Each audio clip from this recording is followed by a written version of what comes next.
자, 이제 9장을 펴보세요. 9장. 거기 보니까 9장 살육하는 기계가 나오죠. 여기 지금 살육하는 기계가 나와서 그리고 먹그릇을 찬 서기관들이 나오죠. 근데 이 살육하는 기계가 뭔지는 정확히 몰라. 뭐 총인지 칼인지 그건 알 수가 없어. 근데 아무튼 사람을 마구잡이로 잡아 죽이는 그런 기계예요. 그래서 사람 모양을 한 천사들이 이걸 들고 나오는데 먹그릇을 찬 천사도 나왔다. 근데 여기 그룹은 뭐라 그랬지? 그룹 케루빔이라는 천사. 그렇지. 천사라 그랬죠. 그래서 이 천사들한테 시켜서 뭐라냐, 예루살렘 거리를 쫙 돌아보면서 많진 않지만 지금 자행되는 이 죄악을 안타까워하면서 또 붕 떴다. 여기 앞에 집중해야지. 이 죄악을 안타까워하면서 탄식하고 울며 기도하는 사람이 있는데 그 사람들 이마에 뭘 쳐라? 인을 쳐라. 인. 돌을 치면 안 되고 인을 쳐라. 인. 그 이마에 인 친다는 게 뭐냐? 이게 구원받을 사람들이다. 이거 요한계시록 7장에 인 치는 장면이 나오는데 이거 똑같은 장면이에요. 그러니까 여러분 요한계시록을 이해하려면 여기 봐봐. 여기 봐. 저기 첫 번째 방송이 여러 방송이 나오지? 여러분 요한계시록 잘 보려면 구약성경 잘 알아야 돼. 전체를 싹 다. 그래야 이거 예수겔에 나왔던 건데 이게 이렇게 되는 거구나. 그게 예표고 이게 진짜구나. 이런 걸 알 수가 있게 되는 거지. 그리고 이제 사람을 그 인친 사람 빼고 나머지 잡아 죽이기 시작하는데 누구부터 죽인대요? 늙은 자부터 죽이기 시작한다. 그리고 인 맞은 자 외에는 노인이나 어린아이나 할 것 없이 다 죽이라는 그런 무서운 말씀이 이어져요. 그리고 나서 이제 10장에 가서 보면 10장 20절 봐보세요. 아까 1장에 나온 그 생물들이 뭐라고 나와 거기? 그룹들이다. 그룹들인 걸 내가 알았다. 이렇게 돼 있죠. 그래서 이게 천사였구나 하는 걸 여기서 알게 되는 거고요. 우리 11장에 가서 보면 이제 떠나시는 하나님의 영광. 자, 하나님께서 예루살렘 시민들이 너무 가증한 일을 많이 하기 때문에 그 꼬라지를 차마 볼 수가 없어서 어떻게 한다? 떠나버리신다. 그래서 12장에 가서 보면 이삿짐 센터 나와요. 이사하는 행구라는 게 이삿짐. 그러니까 하나님 짐 싸고 떠나버리신 거죠. 그럼 여러분, 하나님이 짐 싸고 떠나면 사람도 떠나야 됩니다. 하나님이 계시면 그 어떤 누구도 감히 예루살렘 떠다볼 수 없어. 근데 하나님이 떠나시면 항상 외국 군대가 쳐들어와서 예루살렘을 집어삼켜버리죠. 바벨론도 그랬고 로마도 그랬고. 그래서 하나님께서 떠나시면 사람도 떠나야 하는데 그래서 챙길 때 뭘 챙기는 거야? 이제 이삿짐을 챙기는 거야. 그래서 담벼락에다가 구멍을 크게 뻥 뚫어요. 여기 봐봐. 앞에 구멍을 뻥 뚫어서 커다란 짐을 들고 그 담벼락 구멍을 들락날락 하면서 에스겔이 말씀을 전하는 거예요. 그러면 사람들이 보면 뭐해? 아니 이삿짐을 들고 나오는 것도 아니고 들어가는 것도 아니고 들어갔다 나왔다 이렇게 하니까 사람들이 와서 물어볼 거 아니야. 에스겔 요즘 뭐 하는 거야 그거? 이사를 가는 것도 아니고 안 가는 것도 아니고 이거 뭐 하는 거야? 그랬더니 그러면 이제 에스겔이 뭐야? 당신들도 이제 다 짐 싸서 도망쳐야 된다. 그 얘기를 하는 거지. 기근과 연병에 다 죽을 거다. 예레미야하고 같은 내용이죠? 왜? 동시대 선지자들이니까 같은 말을 하는 거지. 그래서 13장에 가서 보면 영혼을 사냥하는 거짓 여자 선지자 이야기가 나와요. 여러분 점쟁이는 대부분 다 여자죠? 여자들이 이런 그 감각이 좀 남자보단 나아. 그래서 사단도 여자들을 많이 택해요. 남자들보단 그게 좀 낫거든. 그래서 이 거짓 선지자들은 늘 자기가 하는 말이 하나님의 말씀이라고 해. 그런데 하나님께서는 야 내가 널 통해서 이렇게 말하지 않았는데 왜 네 맘대로 떠들어? 하면서 따지시는 거죠. 그래서 14장 가서 보면 또 따지고 질문하러 오는 장로들. 사람들은 각각 자기 죄로 인해서 죽는다라는 이야기를 하는 거지. 그래서 에스겔 수시로 찾아와서 따지고 질문하는데 하나님께서 못마땅하셔서 야 묻기를 조금인들 용납하랴. 이게 무슨 말이냐면 야 나 더 이상 대답 안 해. 이렇게 해놓고 이것저것 자꾸 또 주저주저 대답을 하셔. 이거 뭐냐? 이 하나님의 마음을 여러분 여기서 또 느껴야 돼. 여러분들 또 막 말 안 통하는 애 있으면 어떻게 해? 말을 말자 이러죠. 그랬다 걔가 한 말이 생각나면 야, 너 전에 했던 말 있지? 하면서 이렇게 따진 적 있어요? 딱 그런 거야. 그 여자면. 그래서 하나님께서 그 질문들에 대해서 노아, 다니엘, 욥이 있다 하더라도 사람이 사는 것은 뭐 때문에 산다? 오직 자기의 의 때문에 산다. 이런 이야기를 해요. 그러고 나서 포도나무 비유를 하는데 여러분 이 포도나무 이렇게 생긴 거 알아요? 이 포도나무가 포도 열매 맺지 않으면 이 낭창낭창한 이 휘어지는 나무를 가지고 뭘 할 수 있어? 지팡이도 안 돼. 짚으면 슉 휘어요, 이렇게. 아무 힘도 없어, 얘, 포도나무. 그러니까, 이 15장의 포도나무 비유는 뭐냐면, 포도나무는 포도 맺지 않으면 아무짝에도 쓸모가 없다. 마치 아무짝에도 쓸모 없어진 이스라엘처럼 이 포도나무가 상태 그렇다는 거지. 그래서 16장에 가서 보면 회개망측한 창녀 예루살렘 이야기가 나와요. 여러분, 이게 구약성경 전체의 요약이야. 하나님께서 너무너무 눈물겨운 이 짝사랑 이야기를 하는 거예요. 자, 16장 내용을 제가 잠깐 각색해서 이야기처럼 들려줄게요. 자, 들어봐. 한 번은 길을 가다가 보니까 응애응애 애기가 소리 났어. 딱 보니까 어떤 계집아이 하나가 갓 태어났는데 피도 안 닦고 탯줄도 안 자른 그 어린아이가 푹석해 그렇게 있는 거야. 그래서 아이고 불쌍하다 이게 데려다가 탯줄도 자르고 막 씻고 닦이고 해가지고 너무너무 불쌍해서 이 아이에게 그 옷도 화려하게 입히고 싶었는데 잠깐 어디 맡겨놓고 오래 볼일 보러 갔다 와서 보니까 처녀가 됐는데 시루라기 하나 걸치지 않고 있는 거야. 그래서 아유 야, 이 옷을 안 입고 있으면 어떡하냐 하면서 너무 민망해가지고 옷을 사다 입히는데 너무 미안하고 너무 불쌍하니까 너무 막 비싼 명품, 여러분 비싼 명품 뭐 있나? 난 안 입어봐서 모르겠는데 샤넬 막 이런 걸 막 뺑뺑 둘을 감았어 막 머리부터 발끝까지. 그래서 고급 옷을 입혀가지고 화려하게 하셨다. 그래서 이 이야기의 비유가 뭐냐면 하나님께서 이스라엘이라고 하는 별 볼 일 없는 애들을 들어가지고 세계 선교 같이 하자 하고서 이렇게 끌어내서 솔로몬의 영광으로 다 둘러싸가지고 그렇게 입혔다 이거야. 그런데 이 여자가 이제 어떻게 하느냐. 국제적으로 명성이 나서 비유로 이제 이렇게 얘기를 하는 건데 이 여자가 이제 자기가 유명해졌다는 걸 이제 알고는 지나가는 남자마다 불러가지고 음행을 하는 거예요. 여러분 창녀라도 그 몸을 제공하고 나서는 화대를 받잖아. 근데 화대를 오히려 자기가 지급하면서 돈 주고 남자를 사다가 막 횡음을 하는 거야. 그래서 결국은 이 북이스라엘이 사마리아보다 더욱 악해졌다. 이거 여러분 솔로몬 때 가장 화려했었잖아. 근데 그 솔로몬 때 솔로몬이 세계 1000명의 여자들을 세계 각국에서 다 그렇게 데려다가 결혼하면서 그 여자들이 와서 오빠 나 우리 그 친정나라 신 이거 신전 이거 세워주면 안 돼? 하면서 그럼 조용히 해. 너만 세워줄 거야. 아무데도 소문내지 마. 하고선 딱 세워줬더니 이 여자가 가서 자기 1000명의 여자들끼리 막 서로 자랑을 한 거야. 오빠가 나 이거 세워줬다 하면서. 그랬더니 이 1000명 여자가 줄 서서 솔로몬한테 와가지고 오빠 나도 세워줘 나도 세워줘. 그래서 하나하나 다 세워줬어 솔로몬이. 그랬더니 예루살렘이 어떻게 됐다? 만국 종교 박람회장이 돼버렸다. 전 세계 종교가 여기 다 그냥 신전을 지어놓고 그런데 솔로몬 시대 때 가장 타락했다 하는 이 이야기들을 하는 거예요. 그래서 예레미야도 같은 이야기를 하죠. 그래서 이방신 섬기는 거는 뭔지 이제 많이 얘기했었으니까. 그래서 이게 비유가 아니라 사실은 실제 있었던 일이죠. 그래서 하나님께서 이런 비유를 쭉 하면서 이방신은 이제 사람도 제물로 받는다 하면서 16장 20절 봐봐. 네가 바람만 핀 게 아니라 무슨 짓을 했다. 또 내가 나를 위하여 낳은 내 자녀. 밑줄. 하나님을 위해서 낳은 자녀였다. 그를 데리고 가서 제물로 삼아 불살랐느냐? 내가 음행을 작은 일로 여겨서 나의 자녀들을 밑줄. 하나님은 나의 자녀라고 얘기해. 나의 자녀. 나의 자녀들을 죽여서 우상에게 넘겨서 불 가운데로 지나가게 했느냐? 불 가운데로 지나가게 했다는 것은 원어로는 화재로 드렸다 이렇게 되어 있어. 불살라 바쳤다는 거야. 남자고 여자고 할 것 없이 막 성욕에 미쳐 날뛰고 아무하거나 막 해서 아빠가 누군지 모르는 아이가 자꾸 생산되니까 어때? 걔를 갖다가 불살라서 화재로 바치는 거야. 이런 미친 짓들을 하고 있으니까 하나님 화가 나 안 나? 그래서 설명을 하는 나도 이렇게 화가 나는데. 그래서 구약에서 하나님과 이스라엘 백성 사이를 항상 결혼 관계로 비유한다 그랬죠. 이건 바람핀 거고 이제 남이 되어버린 거야. 그래서 이런 와중에서도 하나님 무슨 얘기를 해? 60절 봐봐. 60절. 내가 너의 어렸을 때 세운 언약을 기억한다 하시면서 새로운 언약을 세우겠다 하셔. 그게 새로운 언약이 뭐야? 그게 뉴 언약. 새로운 언약. 신약이죠. 신약. 여러분 성경을 읽었다는 건요. 이런 걸 읽어야 돼. 하나님의 심정이 팍팍팍 느껴지도록. 그래서 하나님이 지금 결심하신 게 뭐야? 율법 가지고 하는 이 옛날 약속 가지고는 안 되겠다. 그래서 짐승의 피를 가지고 이렇게 흉내만 내니까 얘네들이 마음에 와닿는 게 없구나.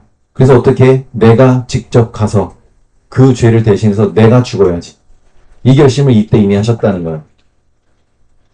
그래서 17장 가서 보시면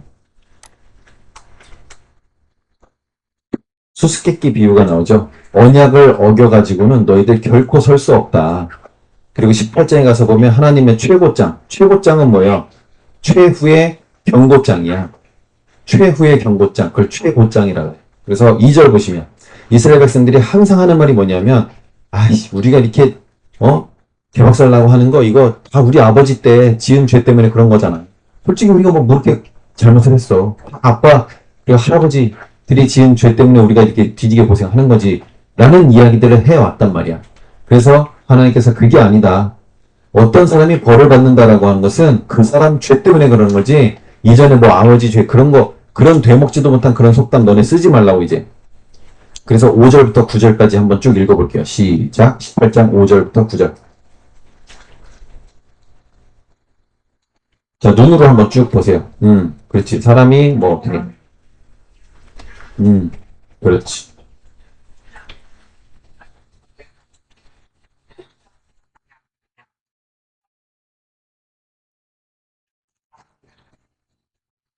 오케이, 거기까지. 지금 하려는 말은 뭐야? 이게 다 어디에 있는 내용들이었어요? 율법에 있는 내용들이잖아. 이걸 지키면 의로운 거고, 그 의로운 사람은 죽지 않는다. 다시 말해서 율법을 지키면 죽지 않는다. 그런데 19절. 그런데도 너희는 뭐라고 떠들어댈기냐? 아들이 어찌 아버지의 죄를 담당하느냐? 이게 뭐야? 아니, 아빠가 죄 지은 것 때문에 내가 왜 고생해야 되는데? 이따위 소리를 한다는 거지. 25절. 그런데 너희는 이르기를 어찌하여 주의 길이 공평하지 아니하다 하느냐. 그러니까 율법은 하나가 안 지키면서 또 이방신하고 놀아나서 성률이는 완전 바닥에 팽개쳐버리고 자녀는 이방신에게 불살라 바치고 이런 짓거리를 하면서도 이따위 소리를 막 짓거렸다 이런 거야. 사람 미치게 하죠. 그러니까 하나님께서 이걸 지켜보면서 어떻게 지금 18장에 30절에 가서 보면 이제 무슨 얘기를 하냐. 이렇게 회개망측한 창녀 같은 너희라도 지금이라도 손 씻고 돌아오면 하나님께서 받아줄 마음이 있다는 거예요. 와, 나 같으면 안 받아줄 것 같아. 이렇게까지 계속 바람피고, 여러분 여자친구나 남자친구가 바람피면 몇 번까지 용서할 수 있어? 한 번도 안 돼? 한 번? 한 번? 여러분, 바람피는 것들은요, 계속 펴요. 한 번, 그러니까 두 번, 세 번 이런 거 없어. 한 번만 바람피는 놈은 없어. 물론 연도 없지. 바람피는 것들은 이미 뭐야? 바람 피면 안 된다는 개념 자체가 탑재가 안 돼 있는 거야. 그러니까 바람 피는 거야. 그러니까 여러분 한 번 바람 피면 그냥 바로 버려야 돼. 뭔 말인지 알아? 절대 그런 사람에게 여러분 인생 맡기지 마세요. 그 사람은 계속해서 바람을 필 거야. 아, 그거 막, 그 사람 아니면 막 죽을 것 같고 그렇지. 내가 그런 걸 4번 해봤어. 아니, 만나는 여자마다 이 여자 아니면 안 될 것 같았어. 아, 그렇잖아. 너희도 그렇지 않아? 수진이모는, 이 여자 아니면 좋을 것 같았지. 아, 수많은 여자들이 있었는데, 거기서 수진이모 딱 당첨. 잠깐만, 이거 녹음되는 거 너 진짜 지금. 그러니까 어떡해. 우리 수진씨 듣지 않겠지? 자, 여러분 지금 하나님이 진짜 나는, 여러분 우리 하나님 그렇게 할 때, 하나님 어떻게 얘기해? 노하기를 더디하시고 하나님 인내가 깊으시고 이렇게 얘기하잖아. 그리고 우리 구원론을 얘기할 때 하나님의 견인, 하나님의 견고한 인내, 하나님의 인내가 어떡하다? 견고하다. 우리 같았으면 벌떡 집어치우고 사표 쓸 만한 그런 일을 겪었는데 하나님은 그걸 조차 참아내시고 어떻게 한다? 계속해서 꾸역꾸역 돌아오라는 얘기를 하는 거예요. 저 같으면 바람핀, 네, 그렇습니다. 그래서 정말 이 속도 없으신 하나님 이 이야기를 보면서 제가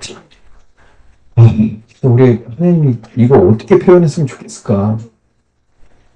그래서 여러분 에스겔 안에서만 보여지는 하나님의 이 인내가 얼마나 견고한지 아까 말한 이 성도의 견고한 인내로 성도를 끝까지 붙잡고 구원에 이르도록 만들어 버리신다라고 하는 이 교리가 에스겔서 안에서 내가 비로소 이해가 됐어.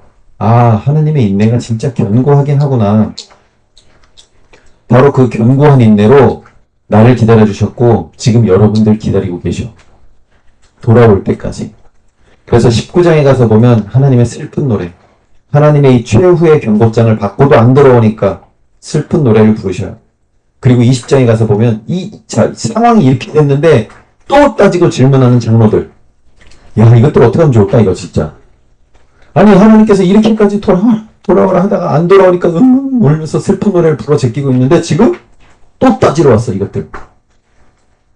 그래서 대답이 뭐야? 21장. 거기 21장 8절 봐보세요. 칼이여, 칼이여, 날카롭고도 마광되었다. 여러분 책에 뭐라고 돼 있어요? 21장 8절, 9절. 칼이여, 칼이여, 날카롭고도 마광되었다. 어떻게? 날카롭고도 빛나도다. 빛나도다. 이 번역이 더 맞는 것 같아요. 마광. 미친 듯이 빛난다. 마광. 번쩍번쩍 빛난다. 칼을 갈았는데, 여러분 칼을 갈아봤어야 알지. 칼 잘 갈면 진짜 번쩍번쩍해요, 거울처럼. 그렇게 마광된 칼. 이 칼이 뭐냐? 바벨론이야, 바벨론. 바벨론이라는 칼을 싹싹. 여러분, 하나님이 참으시는데, 여러분 옛날에 그 전설의 고향 같은 거 보면은 나그네가 딱 왔는데 뒤에서 잘 보세요. 여기서 쉬시면 돼요 하면서 뒤에서 쓱쓱 칼 갈고 있지. 봤어요? 그런 거야. 앞에서는 하나님께서 그래 돌아와라 하는데 뒤에서 뭐래? 칼을 갈고 있어. 이것들 안 돌아오면 어떻게 하려고? 다 모가지를 쳐버리려고. 그래서 이 칼로 바벨론이라는 미치도록 반짝반짝 빛나도록 날설계 갈아 놓은 이 칼로 창녀 예루살렘의 목을 칠 것이다. 그래서 21장에 가서 보면 21장 18절부터 쭉 봐보세요. 눈으로. 제가 설명할 테니까 눈으로 여러분은 확인을 하세요. 자, 바벨론 왕이라고 하는 이 칼이 예루살렘을 향해서 쭉 오는데 오다가 길이 양갈래로 딱 갈라진 거야. 그럼 이쪽으로 가야 되나 저쪽으로 가야 되나 잘 모르니까 이 사람들이 점을 친다는 거지. 근데 바벨론 사람들은 점 칠 때 어떻게 하냐면, 여러분 점 칠 때 어떻게 해? 뭐 이렇게 집어던져서 이렇게 하지. 이쪽이냐 저쪽이냐 할 때. 근데 이 바벨론 사람들 어떻게 하냐? 희생제물을 하나 잡아. 그래서 간의 색깔을 보는 거야. 간의 색깔이 파란색이면 왼쪽으로 가고 빨간색이면 오른쪽으로 가는데 점괘가 어떻게 나왔다? 빨간색 점으로 나왔다. 근데 그 방향이 어디다? 예루살렘으로 향하는 방향이다. 이거를 지금 에스겔이 실시간으로 다 보고 있는, 하나님 해서 또 갖다 보여준다 그랬지.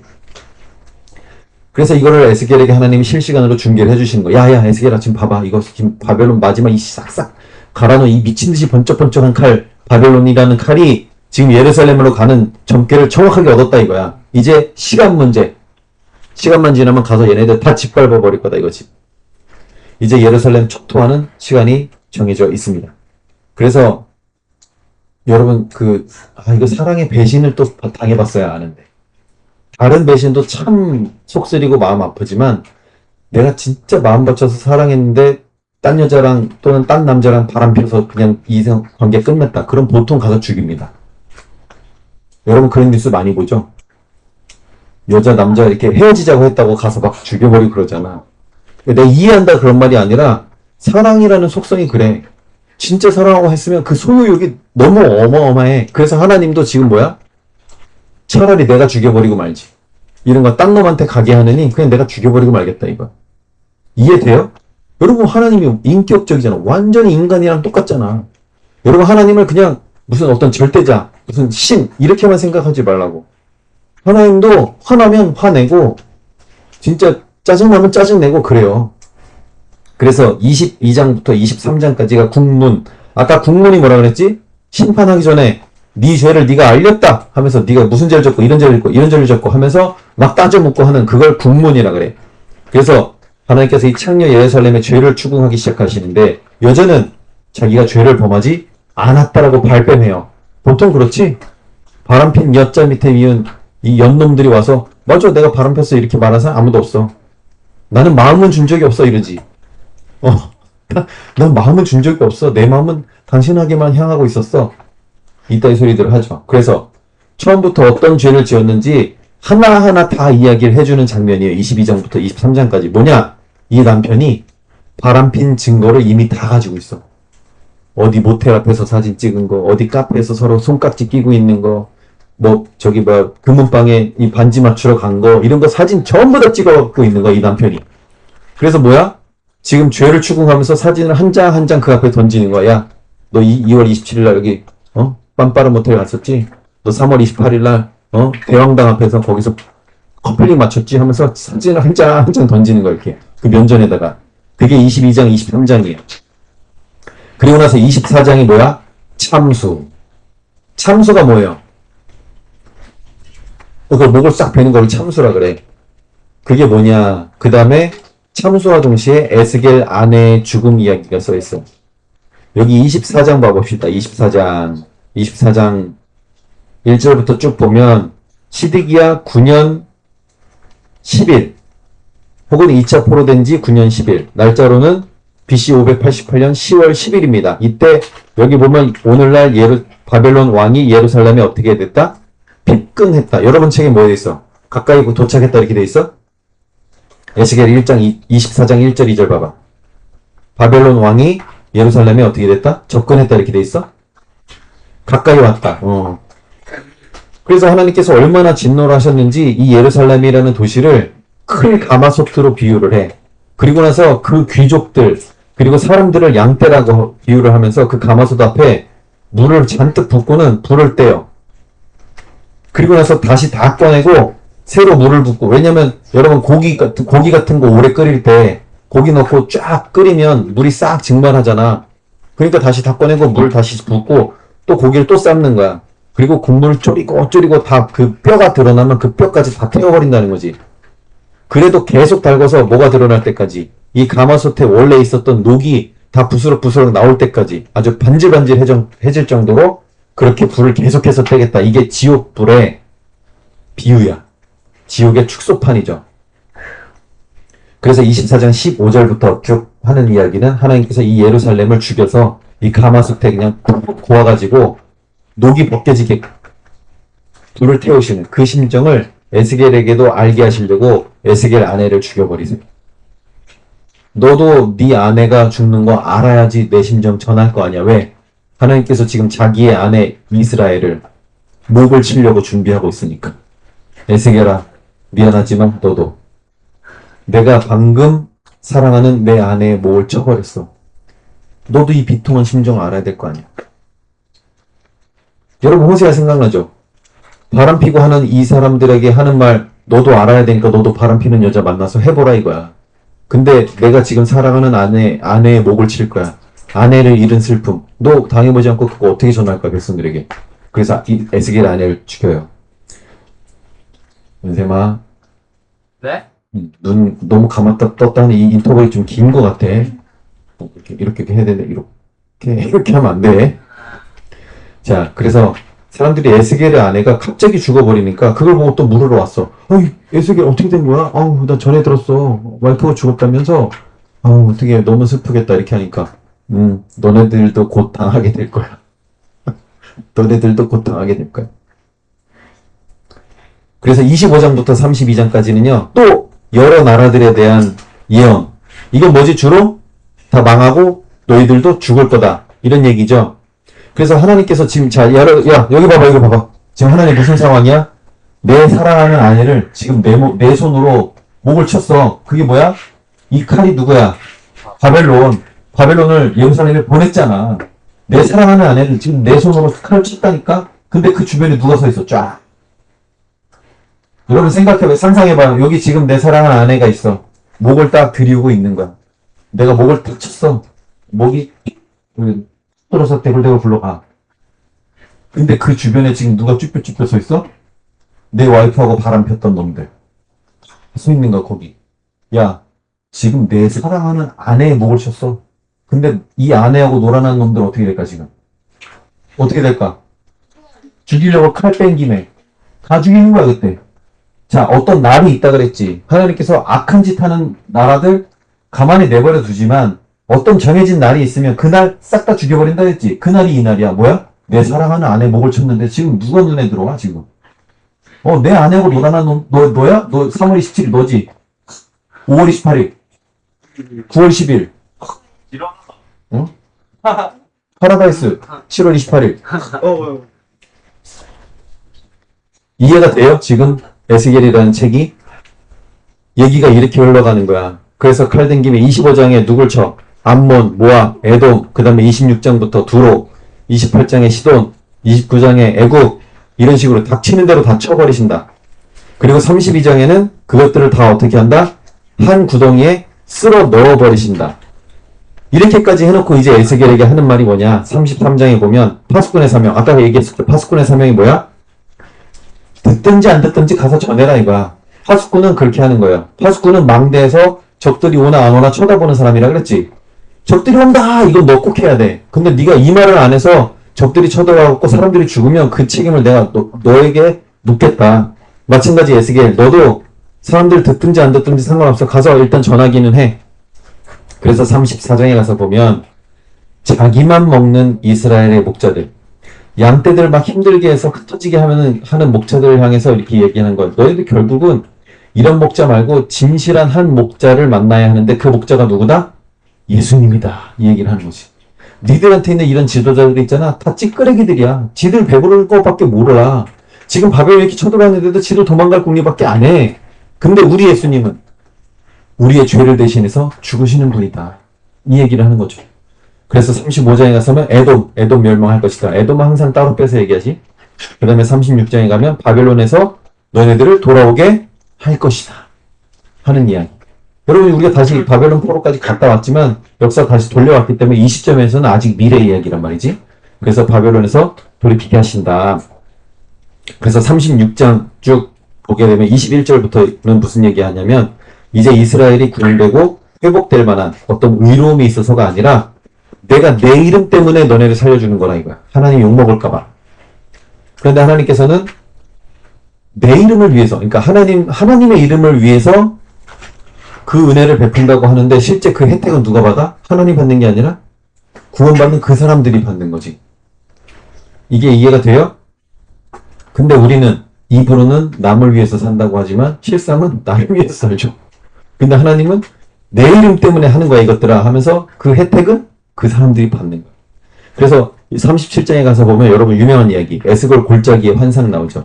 아까 24장에서 구워가지고 삶아서 뼈다귀 갖다 이렇게 발려진 그 뼈다귀들을 어떤 골짜기에다가 갖다 쏟았다고 하는데 그게 여기예요. 근데 그 뼈다구들이 어떻게 되는 거야? 기억나요? 이 내용 알아?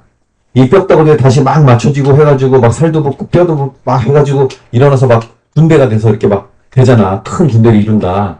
생각나요? 그게 여기에 나오는 이야기인데 이건 뭘 얘기하냐면 이미 죽어서 온 세상에 흩어져 버린 그 유대인들을 하나님께서 다시 살려내서 이 본토로 돌아오게 하겠다라는 거예요. 그러니까 이 말씀은 우리를 보고 한 말이 아니야. 그러니까 이거 우리한테 직접적으로 이렇게 인용할 수 없는 말이에요. 그래서 이제 38장, 39장까지는 곡과 마곡. 여러분 처음 듣는 얘기겠지만 이게 마지막 때에 어떤 전쟁이 일어나. 그래서 마지막 전쟁을 하는데 뭐 소련이나 이란, 뭐 아르메니아 이런 반서방 측과 그 다음에 아랍하고 힘을 합쳐가지고 유대를 쳐들어오는 이런 전쟁이 일어난다라고 해요. 그래서 마지막 때 우리 국제뉴스 잘 봐야 되는데 이제 40장 제가 분위기가 좀 무르익으면 이 부분은 좀 자세하게 다룰 거예요. 근데 아직은 아닌 것 같아서 좀 빨리 넘어갈게요. 그래서 이제 40장부터 48장에 가서 보면 여러분 이게 에스겔에서 제일 어려운 부분이야. 물론 여러분이 지금처럼 그렇게 읽질 않기 때문에 여기가 어려운지를 몰랐죠?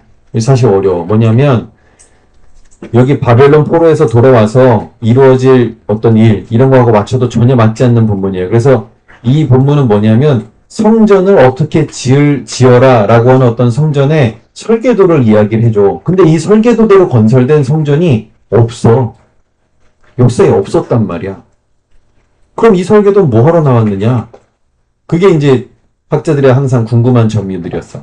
근데 그 단서가 어디 나와 있냐면 43장에 있어요. 43장에 보면 43장 10절 봐보세요.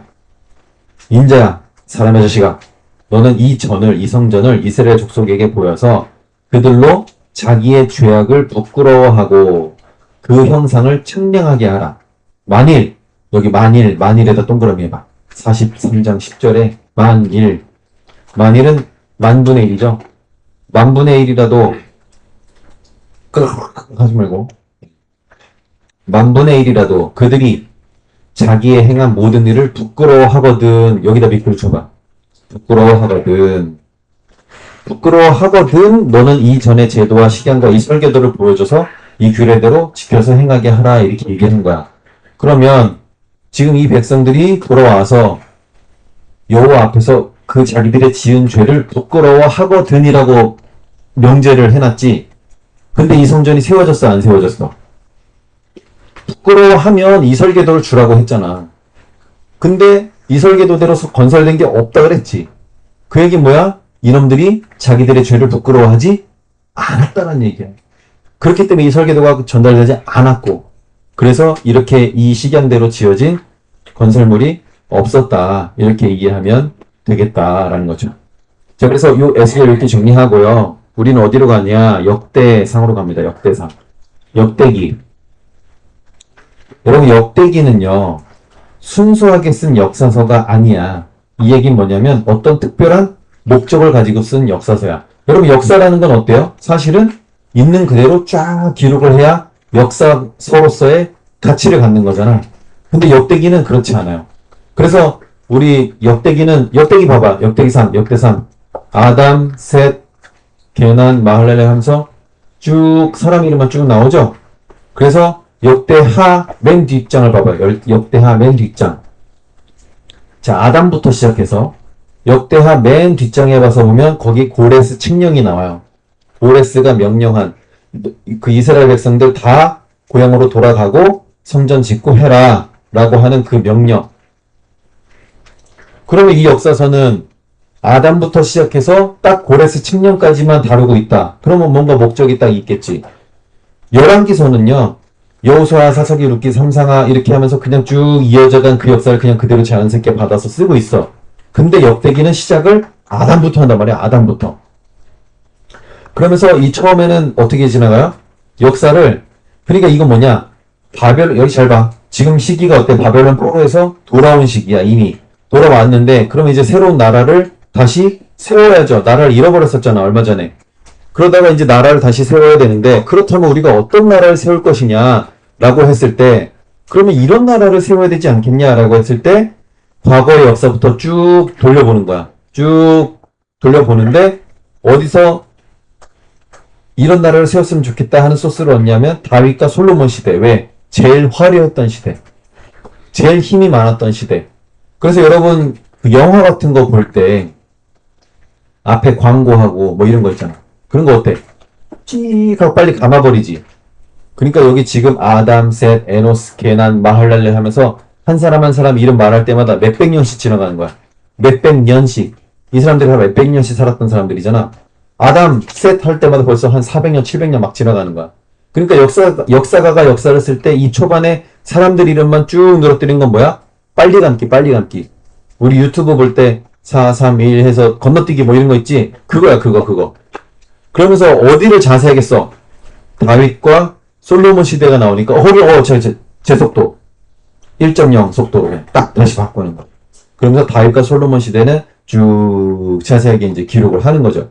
그래서 아하, 이 사람이 이렇게 아담까지 올라갔지만 결국은 앞에 다 빨리빨리 날려버리고 어디를 기록하느냐, 다윗과 솔로몬 시대를 기록하는구나. 아, 그러니까 이 역사가가 지금 새롭게 나라를 건설해야 하는 그런 상황에서 다윗과 솔로몬 시대 같은 그런 나라를 만들고 싶어서 이렇게 쓴 거구나 하는 걸 알게 되겠죠. 근데 재밌는 것은 이 역사가가 지금 새롭게 나라를 만드는 마당에 거기에 지금 다윗과 솔로몬이 밧세바 범해가지고 뒤지게 얻어터진 거, 솔로몬이 타락해가지고 온 나라를 혼란스럽게 만든 거, 이런 거 쓸 필요가 있어, 없어? 그런 건 필요 없는, 그런 역사는 알 필요가 없어. 그래서 그거 싹 빼. 그래서 열왕기서에 보면 밧세바 사건, 그 다음에 솔로몬이 했던 온갖 어리석은 짓들 다 그대로 직필로 다 써놨지만 역대기에는 그게 싹 다 빠져있단 말이야.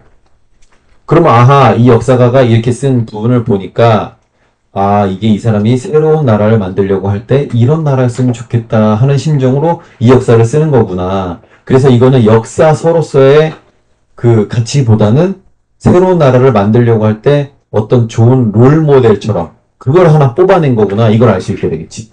그래서 본받을 것 없는 부분들은 쭉 넘어가고 어떤 의례, 제도, 예식, 어떤 경제 이런 부분들이 나오면 거기만 자세하게 다룬다라는 거죠. 역대기 이해했어요? 자, 그럼 이제 역대하 36장 맨 뒤에 22절 봐봐요. 역대하 36장 22절. 빨리 펼쳐봐. 눈으로 확인해야 돼. 중요한 거 여기서. 36장 22절, 23절. 거기다가 고레스 칙령 이렇게 써서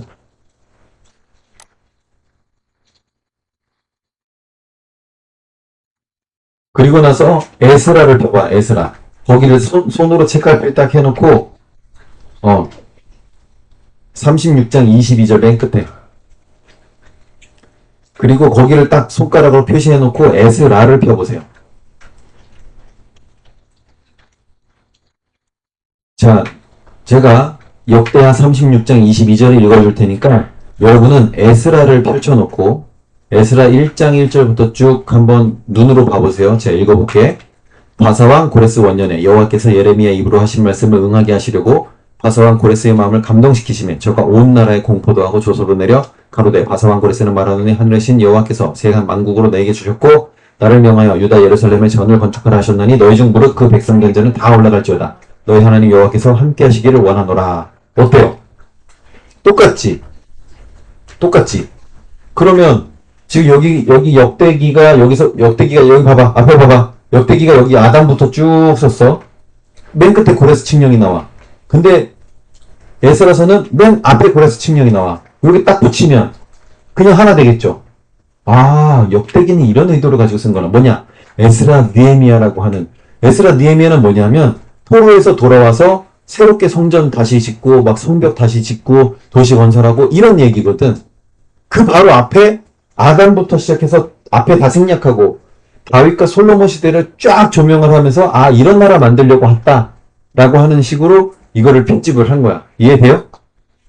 그러면 역대기는 최소한 언제 쓰여진 거야? 고레스 칙령 이후에 쓰여진 거야. 맞아요?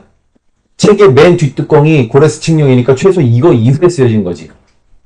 아, 그래서 고레스 칙령 이후에 이 나라로 다시 돌아오면서 이런 나라를 만들려고 했구나. 그래서 이런 역사를 쭉 쓴 거구나. 그래서 우리는 역대기하고 열왕기하고 같이 읽어야 돼요. 내가 관주 얘기했죠. 여러분 책에 보면 역대기 봐봐. 역대기에 아무 페이지나 펴봐. 그러면 파란색으로 제목이 나올 거야. 뭐 몇 장이든 상관없어. 파란색으로 제목이 나오고 그 옆에 딱 관주가 묶여있죠. 어디 묶여있어? 열왕기 상이나 열왕기 하가 묶여있을 거야. 역대기 아무데나 펴보라고. 뭐 창세기도 있고 쭉쭉쭉쭉 넘겨봐봐요. 열왕기 상, 열왕기 하 계속 나오지. 사무엘도 다 마찬가지. 그때 그러니까 이 역대기하고 열왕기는 서로 보는 관점이 달라. 그치만 서로 다른 이야기를 하진 않아. 근데 여러분 잘 보세요. 제 얼굴 봐봐. 이거 봐봐. 이쪽 얼굴보다 이쪽 얼굴이 좀 낫거든요, 내가. 그래서 이쪽에 있는 사람은 좀 봐줄만 하다. 이쪽에 있는 사람들 왜 이럴 거란 말이야. 근데 어떤 게 맞아? 둘 다 맞아. 왜냐, 이쪽은 좀 봐줄만 한데 이쪽은 좀 나도 좀 자신이 없거든. 열왕기가 마찬가지야. 열왕기나 역대기나 이쪽에서 보고 이쪽에서 봤지만 그 본체가 이런 면도 있고 이런 면도 있는 거지 둘이 서로 다른 얘기를 하는 게 아니란 얘기야. 그래서 우리는 그러면은 그럼 백성종이라는 사람을 정확하게 이해하려면 이쪽 얼굴 본 사람 얘기도 들어봐야 되고 이쪽 얼굴 본 사람 얘기도 들어봐서 두 개를 종합해서 봐야 돼. 맞아? 그래서 여러분들은 앞으로 역대기나 열왕기를 읽을 때 서로 다 왔다 갔다 하면서 이렇게 봐야 돼.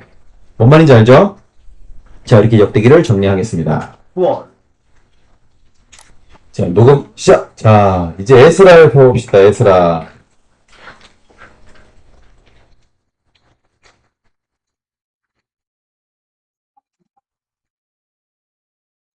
자, 에스라는, 자, 우리 이집트 탈출기를 뭐라 그랬지? 출애굽기. 그러면 출바벨론기는 이게 에스라 느헤미야야. 출바벨론기. 이집트에서 나온 기록. 근데 바벨론에서 나온 기록은 에스라 느헤미야다. 여기 화면 보세요. 아까 비교해봤지? 이제 좀 더 자세히 보이게도. 자, 고레스 칙령, 그 다음에 역대하. 쭉 보면은 여기 몇 글자 틀리고 다 똑같아요. 그죠? 그래서 역대기를 아마 에스라가 썼을 것이다. 이렇게 주장하는 사람들이 많아요. 그래서 이 칙령에 의해서 포로들이 돌아오게 되는데, 고레스 칙령을 기준으로 하면 한 150년 전 한 예언이 이사야 44장에 있는 고레스에 대한 예언이야. 우리 봤었지? 아까 봤잖아. 밥 먹기 전에. 그게 그대로 이루어진다. 그래서 이렇게 돌아왔어요. 1차 포로 이렇게 들어갔고 1차 귀환 이렇게. 아까 빼면 정확히 70년이라고 했지? 전부 다 70년, 70년, 70년. 그때 왕의 이름이 뭐야? 1차 포로 때 여호야김, 그 다음에 마지막 왕 시드기야. 근데 페르시아 때 왕은 고레스 왕 원년이, 고레스가 페르시아 접수하고 나서 바로 했으니까 고레스 왕 1년이죠. 그 다음에 아닥사스다, 2차 교환, 3차 교환 이렇게 되죠. 아르타크세르크세스의 원래 세계사에서는. 근데 그걸 아닥사스다 이렇게 했단 말이에요, 우리나라. 네, 네. 그래서 3장 22절 보면, 에스라 봅시다. 3장 22절. 보면 사람들이 기뻐하고 통곡하고 막 난리가 나죠? 이렇게 감격적으로 공사가 진행이 되는데, 문제는 이게 지금 귀환해서 와서, 잠깐만. 2개가 넘어간 것 같아. 그래서 고레스 칙령이 나고 나서 여기 돌아오는데 한 4, 5개월 걸린다 그랬죠? 준비하는 데는 1년. 그러면 정확하게 BC 536년 들어오게 되고, 그래서 606년에서 빼면 정확하게 70년 이렇게 된다는 얘기고, 지금 3장 쭉 12절부터 쭉 보게 되면, 3장 12절, 13절 봐봐.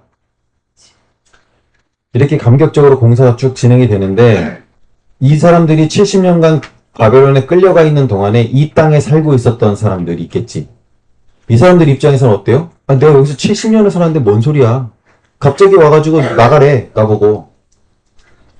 뭐 여기 원래 우리나라 땅이라고. 그랬더니 그 땅에 원래 살고 있었던 사람들은 뭐야? 뭔 소리야? 우리 할아버지 때부터 여기 살았는데. 하면서 막 황당하겠지. 그래서 그 주변 떨거지들이 와가지고 막 이 공사, 성전을 짓고 성벽을 짓는 이 공사를 막 회방을 해. 그러면서 막 투서를 넣고 막 고발장을 접수하고 막 이래.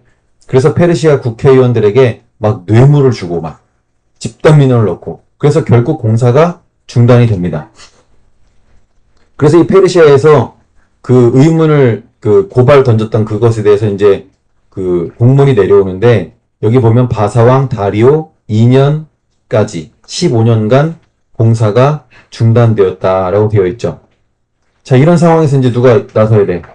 하나님께서 선지자를 통해서 어떤 말씀을 하시겠죠. 이때 나타난 선지자들이 누구냐면 학개, 스가랴 같은 선지자들이에요. 그래서 우리 먼저 학개 선지자부터 만나러 가보겠습니다.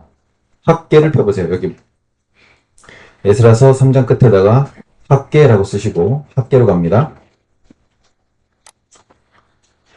자, 15년이나 성전이 공사가 중단이 되니까 사람들이 속으로 잘됐다 이렇게 생각을 하는 거야. 왜? 성전 지으려고 가져온 건축자재들 다 갖다가 자기 집 짓는 데 써버렸어. 그래서 이때 하나님께서 학개 예언자를 보내서 질책을 하시는 건데, 학개서 1장 1절 보면 다리오 왕 2년 6월에 이 하나님의 말씀이 선지자 학개로 말미암아 스알디엘의 아들 유다 총독 스룹바벨과 대제사장 여호수아에게 임하니라. 이 두 사람에게 하나님 말씀하셨다는 거예요. 여기서 나오는 다리오 왕은 다니엘서에 나오는 고레스의 삼촌 다리오가 아니고, 고레스, 그 다음에 캄비세스 2세, 그리고 그 다음에 다리우스 히스타페스라는 사람이 왕이 돼요. 그 사람을 말하는 거야. 그래서 학개서 1장 2절 보면 만군의 여호와가 말하기 이르노라. 이 백성이 말하기를 여호와의 전을, 이 백성이 뭐라고 얘기하느냐? 아직 성전 건축할 때가 되지 않은 거야. 이렇게 말을 한다는 거야. 여러분, 하나님 일을 하는 사람들이 꼭 이런 말 하기 쉬워. 뭔가 잘 안 풀리거나 그럴 때, 아직 하나님 때가 아닌가 보다. 이렇게 얘기하는 거죠. 근데 하나님 뜻이 아니면 고레스 칙령이 왜 납니까? 150년 전에 이미 예언해 놓은 그 사람이 와서 이 일을 진행하고 있는데, 그래서 3절 보면 여호와의 말씀이 선지자 학개에게 임하여 말씀하시는데, 이 전이 황무하였거늘 너희가 이때 판벽한 집에 거하는 게 가하냐. 여러분, 판벽한 집이라는 건 뭐냐면 나무로 실내 인테리어가 된 아주 화려한 집이야. 왜 이걸 화려하다고 얘기하냐면, 이 나라는 돌은 많아, 돌. 근데 나무가 없어. 그러니까 집을 나무 판대기로 지었다. 최고급 집이야. 거기에서는. 근데 우리나라에서는 대리석으로 막 휘감아 버리면 고급이잖아. 그러지 않아? 그게 이제 건축자재가 귀하냐 이걸로 따지는 건데, 너네가 이러한 때 판벽한 집이라는 거, 근데 이 나무 판자들 다 어디서 낳는 거냐? 원래 성전 지으려고 다 준비해놨던 거거든. 근데 그걸 갖다 뭐 했다? 각자 자기 집 짓는데 다 지네 집 인테리어 쓰는데 다 써버렸다라는 거지. 그래서 니네가 이런 때 이 고급스러운 인테리어 한 집에 사는 게 이게 맞냐? 그래서 백성들에게 하나님께서 뭐라고 말씀하시냐면, 니네 사업 다 실패하고 막 그랬지. 그거 내가 한 거야. 내가 너네들 돈 버는 거 이런 거 잘 안 되게 했어. 그래서 당시로서는 이런 교육이 필요한 거기 때문에 하나님 그렇게 말씀하신 건데, 우리 12절 보면 중요한 장면 나오죠. 예전에는 예언자가 어떤 옳은 말을 하면 때려 죽이려고 그랬지. 그 입을 막아라, 그 입을 닫아라 하면서 듣기 싫은 소리 하지 말라고 막 이랬었는데, 이제는 바벨론 포로에서 아까 공부를 많이 했죠. 우리 다니엘에서 봤잖아. 하나님만이 참신이시고 이런 거 다 배우고 왔잖아. 그러니까 이제 예언자들이 얼마나 중요한 사람인지 알게 됐죠. 그래서 그 사람들의 말에 경청하는 모습이 나와요. 그때 13절 학개가 한마디 더 합니다. 나 여호와가 말하노니 내가 너희와 함께 하노라 하셨느니라. 하나님께서 함께 하시니까 이 성전 공사가 착착 진행이 잘 되었겠죠. 그래서 성전 공사가 완료됩니다. 2장이에요. 2장. 1절부터 보면 이제 솔로몬 성전을 눈으로 보았던 사람들 눈에는 이게 영 성에 차지 않는 거야. 사이즈도 그렇고. 왜? 솔로몬 성전의 그 화려함 이런 걸 다 봤던 사람들은 이제 이렇게 대충 짓는 이 성전이 별로 마음에 들지 않는 거죠. 그래서 2장 4절에 보니까 그러나 나 여호와가 이르노라 스룹바벨아 스스로 굳세게 할지어다. 여호사닥의 아들 대제사장 여호수아야 스스로 굳세게 할지어다. 나 여호와의 말이니라. 이 땅 모든 백성아 스스로 굳세게 하여 일할지어다. 내가 너희와 함께 하노라. 만군의 여호와의 말이니라. 야, 사이즈가 중요한 게 아니야. 하나님께서 함께 하시지 않으면 어차피 그 어떤 화려한 성전이라도 불터버리는 거 우리가 봤잖아. 그러니까 하나님께서 함께 하시는 게 더 중요한 거야. 그러면서 8절 이전 영광보다 이게 더 클 거다 하면서 이제 이곳에 뭘 주겠다고 말씀하셔요? 평강을 주겠다. 그러면서 10절 하나님 또 말씀하십니다. 너희는 이 성전이 불타고 무너졌던 것을 기억해라. 먹을 게 없어서 고생했던 거, 곡식이 마르게 하는 재앙, 막 깐부기 재앙, 메뚜기 재앙, 우박으로 쳤는데도 돌이키지 않았던 거, 그거 잊지 말아라. 너네 불순종했기 때문에 이런 개고생했던 거, 이거 절대 잊지 마. 그리고 이때 활동했던 선지자 한 분이 또 있는데 스가랴 선지자예요. 스가랴. 우리 스가랴로 또 가볼게요. 여기 학계 뒤에다가 스가랴로 갑니다. 이렇게 쓰세요. 스가랴. 슥이라고 써는 거. 슥. 학계 스가랴 말라기니까 구약성경 거의 뒷부분이죠. 맨 뒤에. 학계 스가랴 말라기. 자, 스가랴는 여호와께서 기억하신다 이런 뜻이에요. 근데 아까 책망이 없는 선지서가 하나 있었지. 요엘, 메뚜기 재앙, 그거 얘기했던. 그리고 이 스가랴도 책망이 없어요. 왜냐? 이 스가랴가 활동했던 시대가 아까 학계 선지자는 다리오 2년 6월이라 그랬지. 근데 스가랴는 봐보세요. 1장 1절 쭉 보시면 여호와께서 기억하신다면서 다리오 왕 2년 8월. 그러니까 2달 후. 선지자 학계가 와서 다 책망 다 했어. 그러니까 2달 후에 나타난 이 선지자는 이제 책망할 게 없고 대신에 이 스가랴라는 그 선지자의 주제 문구는 뭐냐면 돌아오라 이거요. 스가랴 이름의 뜻이 뭐라 그랬지? 여기 봐봐. 여호와께서 스가랴후죠. 여호와께서 기억하신다. 뭘 기억하냐? 이제 그걸만 확인하면 되겠지. 자, 1장 1절 쭉 보세요. 거기 보면 베레게의 아들 선지자 스가랴에게 임하니라 하면서 나 여호와가 무리의 열조에게 심히 진노하였느니라 이렇게 말하죠. 여러분 우리가 지금 에스겔 왜 또 붕 떴어? 왜? 일어서 왜 또 거기에 또 몰려가서 그래? 일어서 졸리면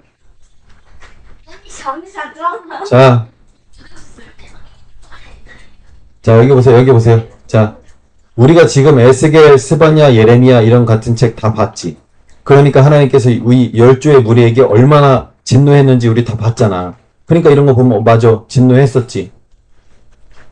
그래서 3절 보시면 그러므로 너는 무리에게 고하기를 만군의 여호와께서 이처럼 이르시되 너희는 내게 돌아오라. 나 만군의 여호와의 말이니라. 그리하면 내가 너희에게로 돌아가리라. 나 만군의 여호와의 말이니라. 여러분 지금 하나님께서 이게 구약의 거의 막바지거든요. 근데도 계속해서 돌아오라는 말을 해요. 이게 구약성경 전체에 흐르는 메시지예요. 돌아와라 한 거죠. 그런데 사람들 끝까지 피하고 숨고 막 도망가고 막 이래. 그래서 1장 7절 보시면 이런 장면을 본 거예요. 여기 봐봐.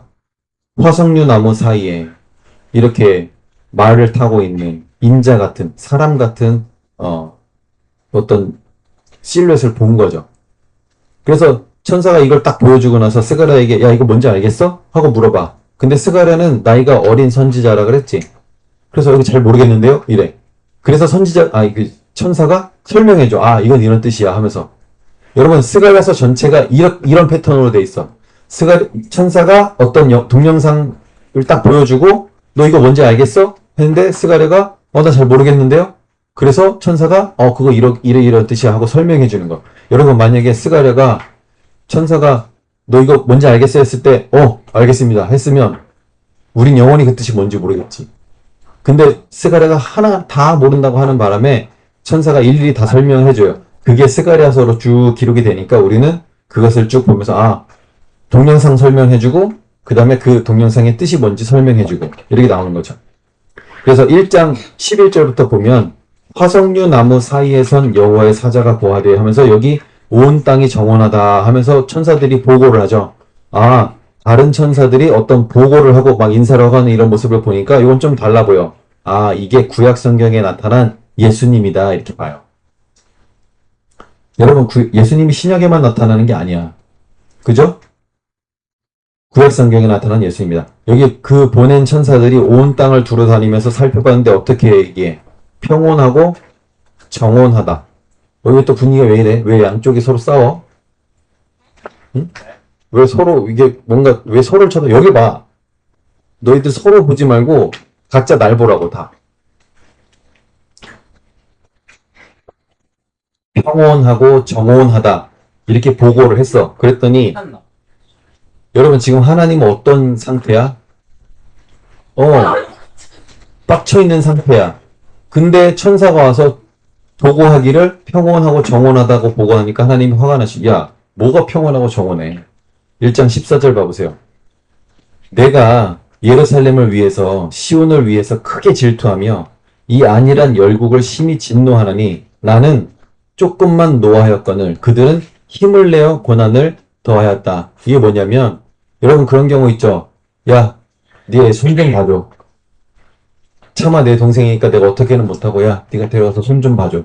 근데 가서 다리를 부러뜨려 버린 거야. 손 좀 봐주라고 했는데 다리를 부러뜨려 버렸어. 그래서 왜 손 좀 봐주라면서요? 야, 내가 얘 그냥 교육 좀 시키라 그랬지 누가 다리 부러뜨리래 하면서 혼나죠. 다리 부러뜨린 애가. 말귀를 못 알아들으니까. 지금 이 얘기예요. 하나님께서 여러 바벨론이든 뭐든 여러 도구, 아수르든 이런 도구들을 통해서 자기 나라, 자기 백성을 교육시키려고 하셨는데 왜 이렇게 자꾸 붕 뜨냐니까? 그럼 이쪽으로 오세요. 이쪽으로. 내 눈에 딱 보이는데 앉죠. 여기 자꾸 안 보이는 거기 앉는 이유가 그런 거구만. 이쪽으로 와. 자, 그래서 하나님께서는 예루살렘에 대해서 조금만 화내가지고 야, 얘네들 손 좀 봐줘 이렇게 했는데 이 강대한 나라들이 쳐들어와서 어떻게 했다? 막 짓밟고 유린하고 이렇게 했다는 거지. 그러니까 하나님께서 이 강대국에 대해서 어떻게? 내 백성 그래 다 좋아. 근데 너네 너무 심하게 했어. 가만 안 둬. 그래서 강대국들을 벌 주시겠다 하는 이야기죠. 아까 우리 에스겔서에서도 봤죠. 바벨론이라는 막대기로 이스라엘을 심판하고 나니까 그 주변에 같이 놀아나는 놈들, 모압, 암몬, 애굽 할 것 없이 다 패버리고 마지막엔 어떻게 한다? 그 막대기도 분질러 버린다. 이런 얘기죠. 너무 심하게 했기 때문에. 자, 1장 16절 보면 그러므로 여호와가 이처럼 말하노라 하면서 여기 지금 보면은 거기 먹줄이 치이리라 이런 표현도 나와요. 먹줄이라는 건 이렇게 집 짓기 전에 벽이 설 자리나 이런 데를 바닥에 미리 이렇게 먹줄 팅 해가지고 표시를 하는 거야. 먹줄 해봤어요?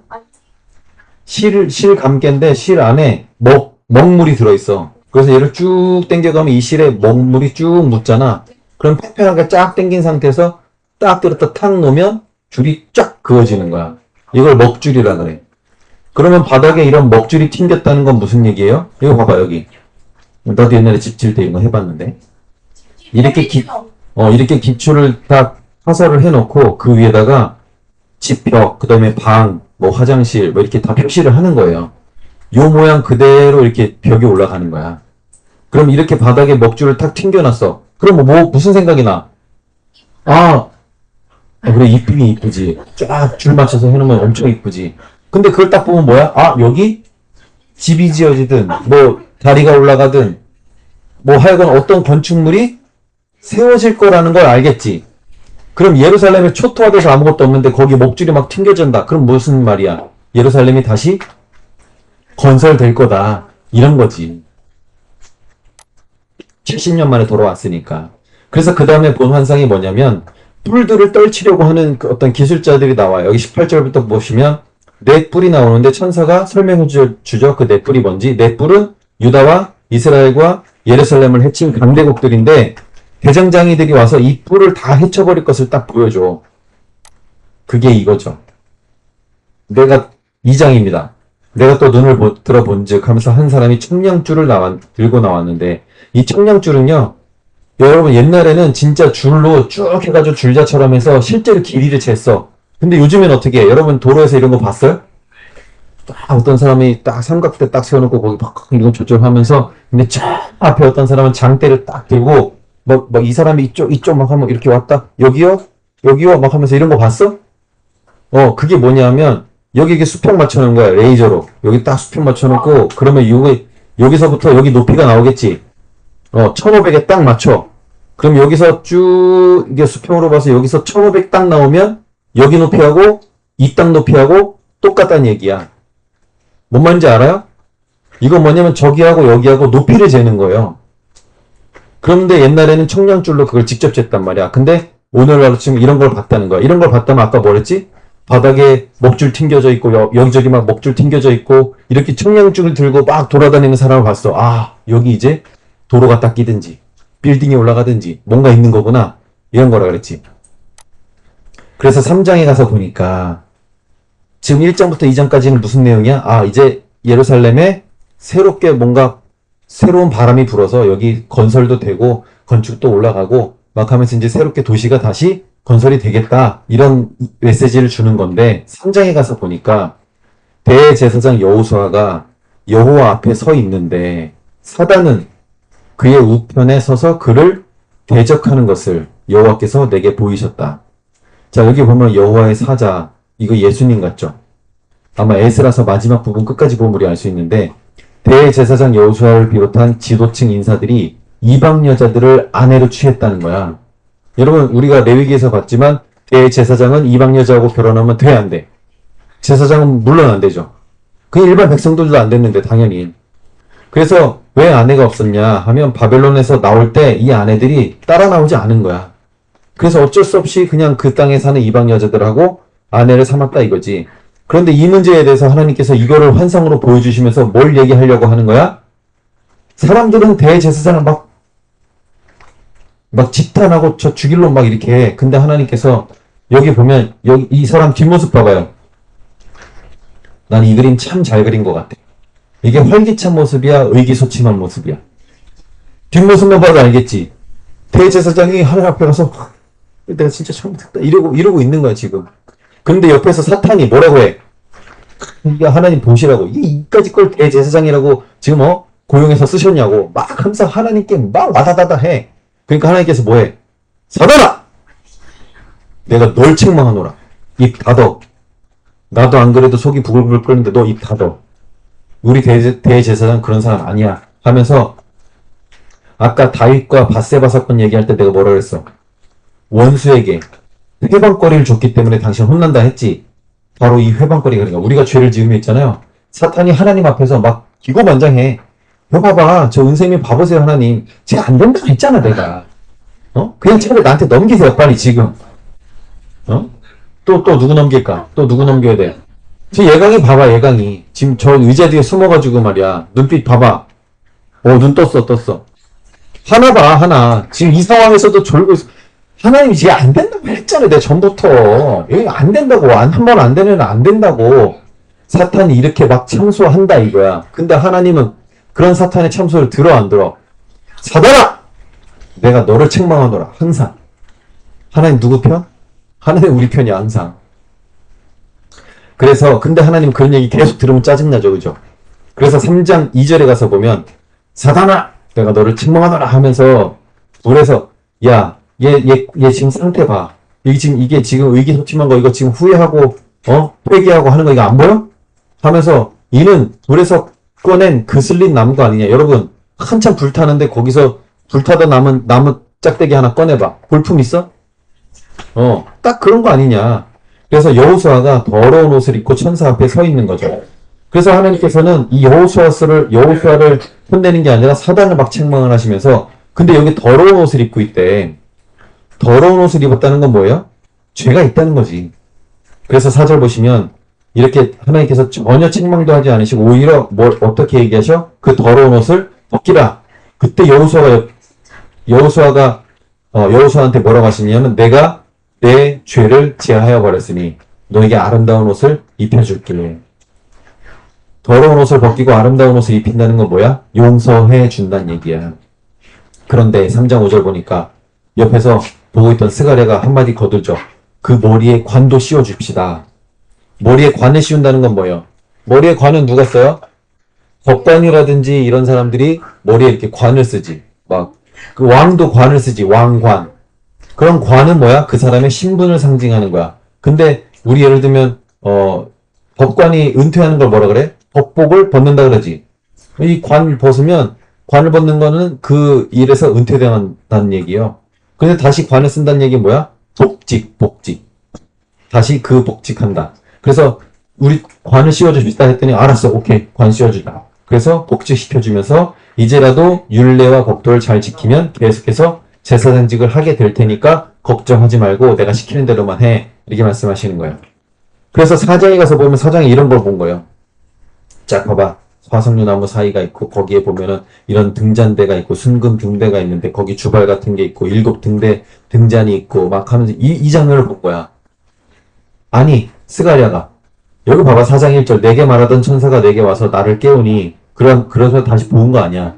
야 무엇을 보느냐 했더니 내가 이런 거 봅니다 했더니 이 말은 지금 봐보세요. 여기 대답하되 내 주여 내가 알지 못하나이다 하니까 천사가 알려주죠. 그가 내게 일러가라되 여호와께서 스룹바벨에게 하신 말씀이 이러하니라. 만군의 여호와께서 말씀하시되 이는 힘으로 되지 않고 능으로 되지 않고 오직 나의 신으로 되느니라. 성령으로만 된다.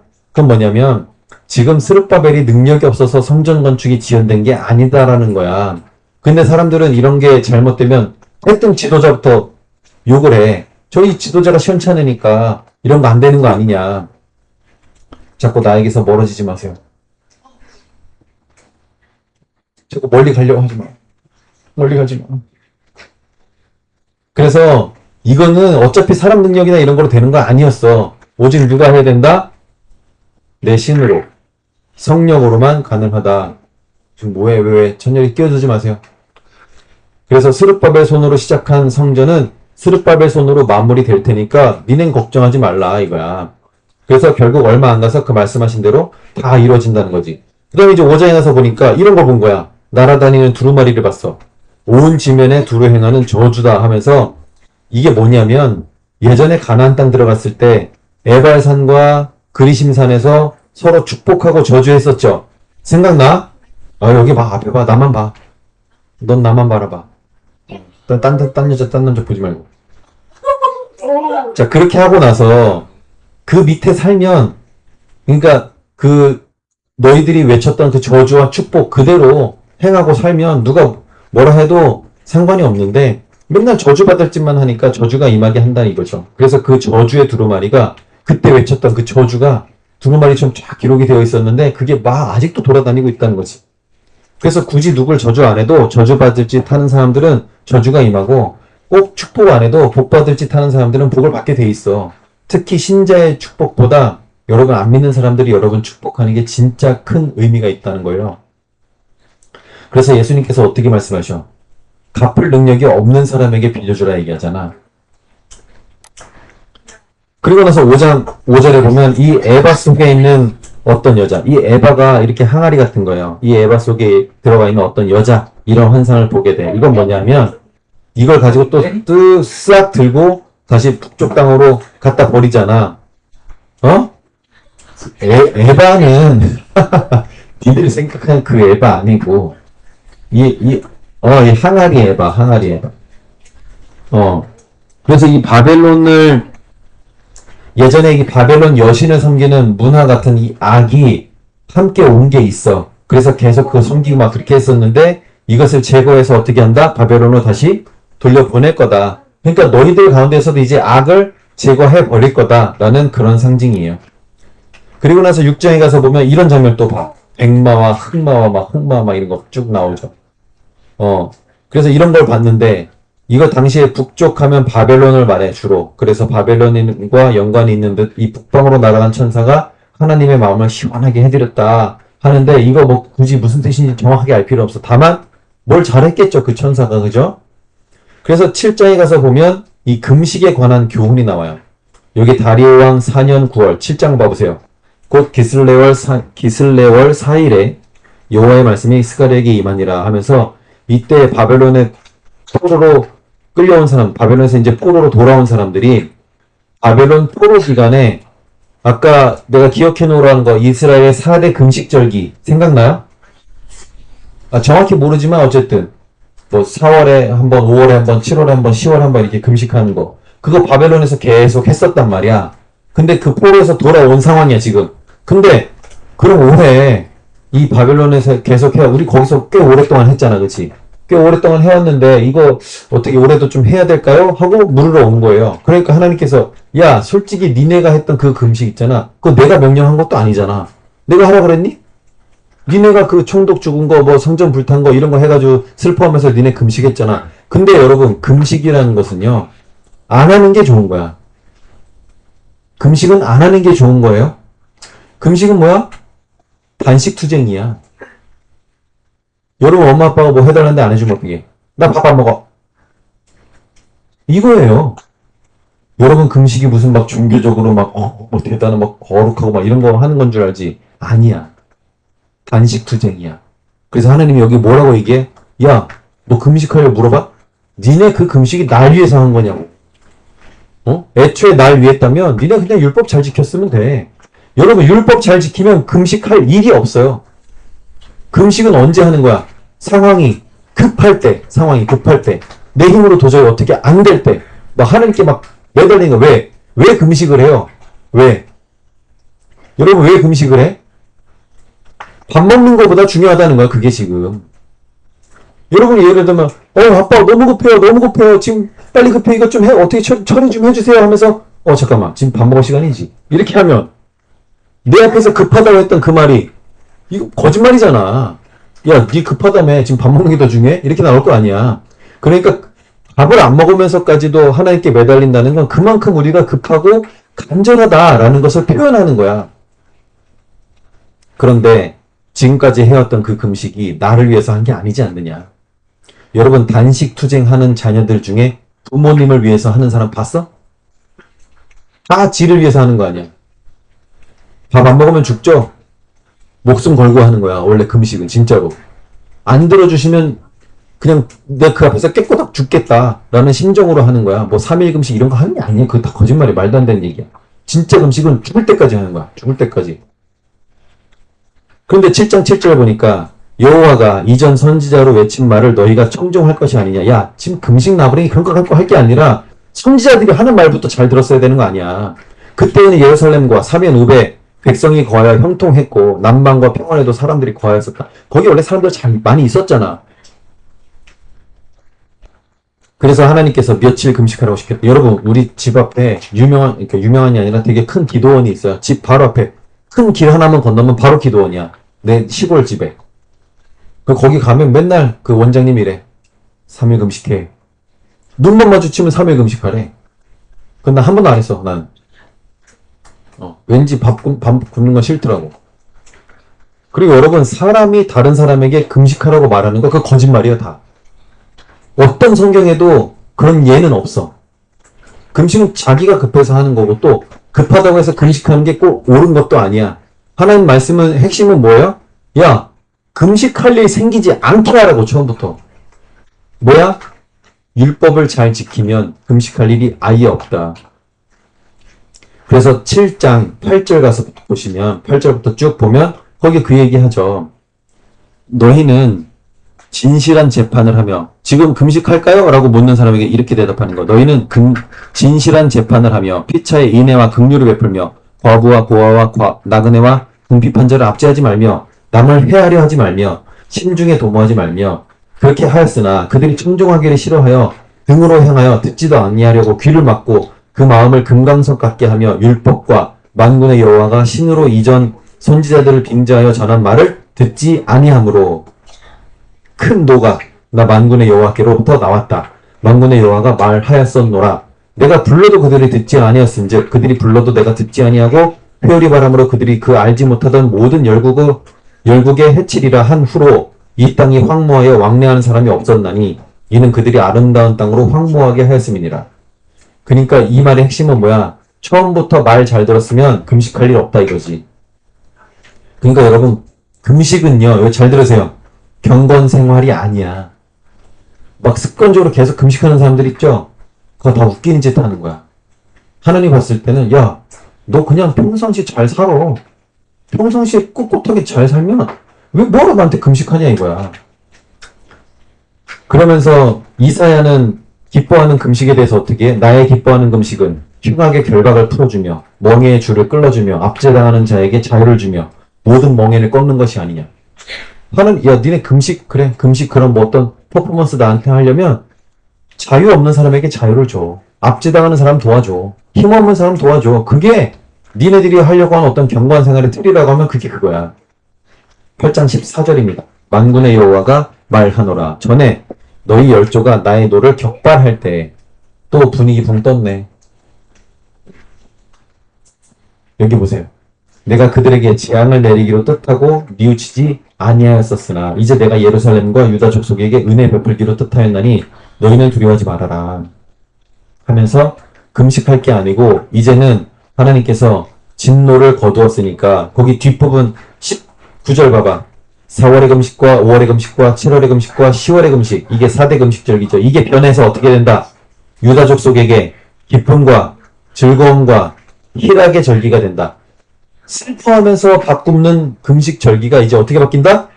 기뻐하는 절기로 바뀌게 될 것이다. 그러니까 오직 너희는 뭘 해라? 진실과 화평을 사랑해라.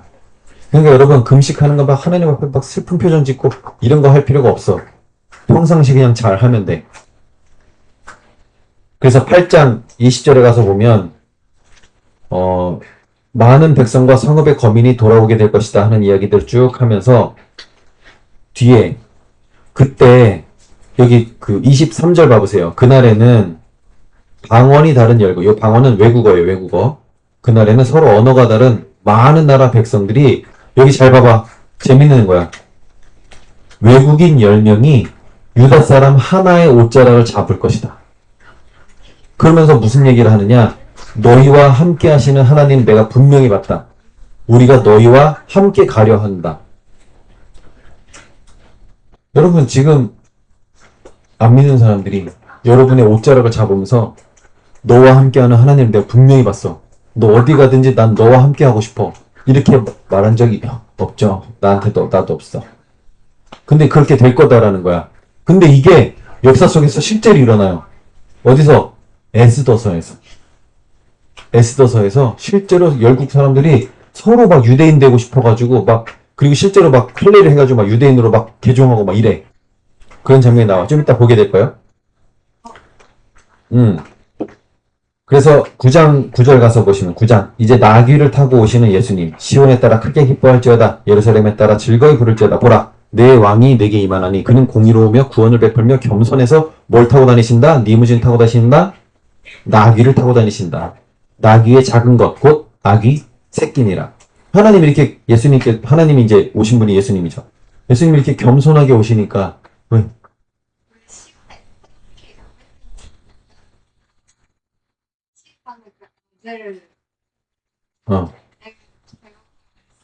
그러게 왜 시온의 아들이라고 안 했을까? 그 생각 나도 안 해봤는데.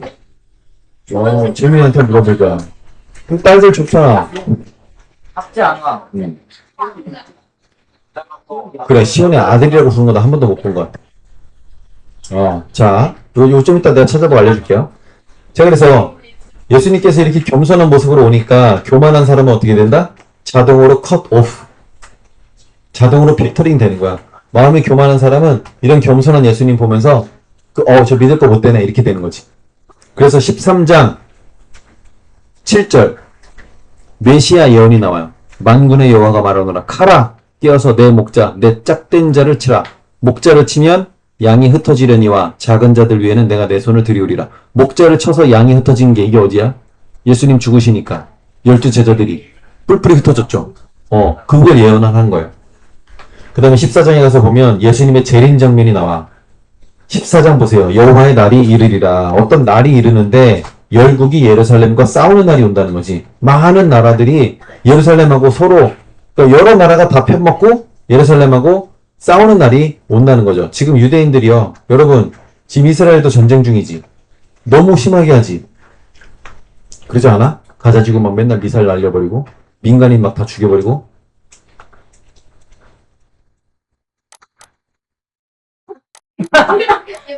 저게 왜 웃겨 근데? 그래? 정말 저 못 봤어요. 항아리 속에서 여자가 나와. 영생 볼 그래서 예수님 재림 장면이 나오는데 여기 에스겔서 38장 39장에 나왔던 그 아까 곡과 마곡의 전쟁, 그 최후의 전쟁 같은 게 일어난다 이렇게 이야기를 하고 있어요. 그리고 이제 14장에 가서 보면 그날에 또 그날에 나오죠. 이 그날에는 어떤 날이라고 했지? 앞에서 얘기한 그날이 아니고 어떻게 특별히 정해져 있는 어떤 D-Day 그 날이다. 그날에 예수님이 재림하시게 되는데 그 발이 어디에 선다고 나와요? 감람산에 선다. 감람은 올리브예요, 올리브. 감람유 하면 올리브유야. 그 올리브산이 있어요.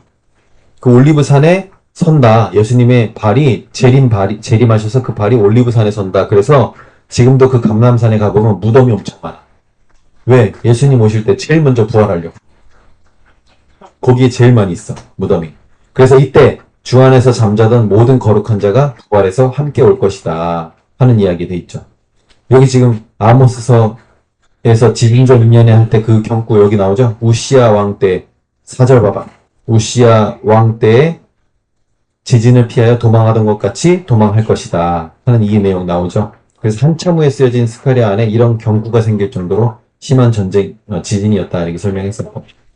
자, 그 다음에 14장 12절 보면 예루살렘을 친 모든 백성에게 여호와께서 내리실 재앙이 이러하니 뭐냐? 곧 섰을 때 그 살이 썩으며 그 눈이 구멍 속에서 썩으며 그 혀가 입속에서 썩을 것이요.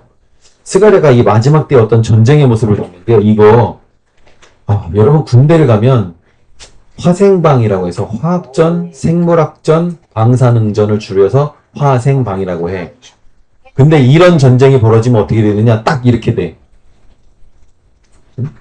막 눈알이 뽑히고 막 한쪽 눈이 일그러지고 막 살이 녹아내리고 혀가 입안에서 썩어버리고 막 그 화학전 딱 한번 벌어지면요 그거 딱 피부에 딱 붙는 순간 막 다 부풀어 오르고 막 난리 나. 그래서 그걸 대비하기 위해서 시에스탄을 터뜨려가지고 거기서 운동면 벗고 하는 이런 훈련을 하죠. 여러분들 그거 한번 해봤으면 좋겠다. 자, 그래서 이제 그런 장면을 스가랴가 봤어요. 준열아 이거 보세요. 그래서 14장 20절에 보면 그날에는 말 방울에까지 여호와께 선결이다 이렇게 기록이 될 것이다 라고 하는 말 여기 딸랑딸랑 하는 방울 있지? 목에 매다는 거 거기에까지도 여호와께 선결이다 라고 쓸 정도니까 모든 사람들이 그런 마음가짐을 갖게 될 것이다 라는 거죠. 그래서 스가랴서는 이제 정리합니다. 당시의 대제사장 여호수아나 스룹바벨이라고 하는 이 지도자들을 물고 늘어지는 사람들에 대해서 하나님께서 나는 그렇게 보지 않아. 그리고 나는 얘를 용서해 줄 거야. 그리고 복직시킬 거야. 하는 이야기들이 하면서 그리고 예수님이 예루살렘 성에 입성하는 이런 장면을 봤고 또 맨 마지막에는 인류 종말에 벌어지는 그 마지막 재림하시는 감람산에 재림하시는 예수님의 발 그것도 봤고 그리고 마지막 때 일어난 전쟁 이것까지 본 거죠. 그럼 여러분 여러 선지자들의 말을 종합해보고 우리가 나중에 요한계시록 가서 보면 거기도 최후의 전쟁이 나와. 그러면 마지막 때의 전쟁이라는 건 일어나는 거야 안 일어나는 거야? 왜 결론이 그렇게 나지? 지금 일어난다고 얘기하고 있는데 굉장한 스케일이죠. 자, 우리 에스라서 5장으로 돌아가서 아까 성전 중단됐어. 그래서 학계가 나타나서 성전 지어라! 그래서 짓고 그리고 스가랴가 나타나가지고 다시 한번 독려하고 그리고 나서 스가랴를 봤죠. 그때 당시에 스룹바벨하고 그 대제사장 여호수아를 막 욕하는 사람들에게 대해서 하나님께서 나는 그렇게 생각하지 않는다. 그리고 난 이 사람들 용서한다 하는 장면들을 쭉 본 거야 스가랴가. 그러면 우린 다시 어디로 돌아와? 에스라서 5장으로 돌아와야지. 아까 4장까지 못 딱 넘어갔잖니. 역사가 다시 진행됩니다. 그렇다고? 그러니까,